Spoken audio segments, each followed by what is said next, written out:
हे स्वामिनाथ करुणाकर दीनबन्धो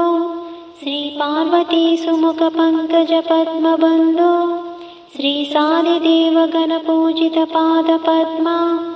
वल्ली सनाद मम देहि करावलम्बं देवादिदेवनुत देवगणादिनादा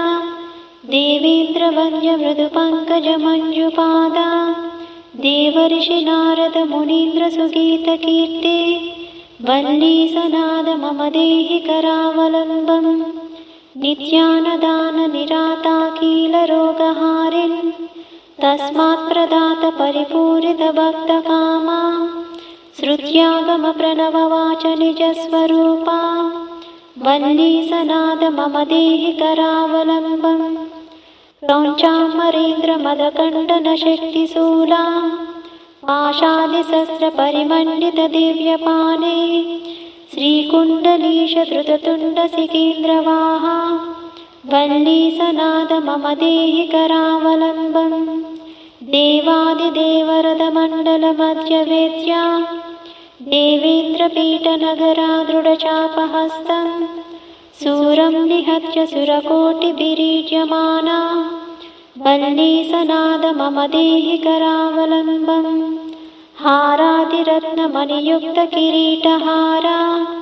केयूरकुण्डललस्कवचाभिरामा हे वीरतारक जयामर वृन्दवन्द्या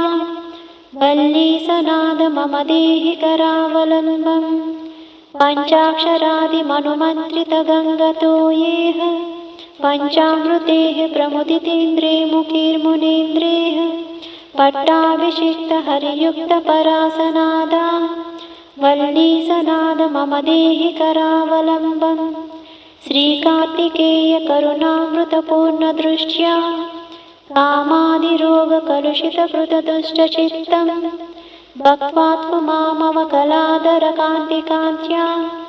वल्ली सनाद मम देहि करावलम्बं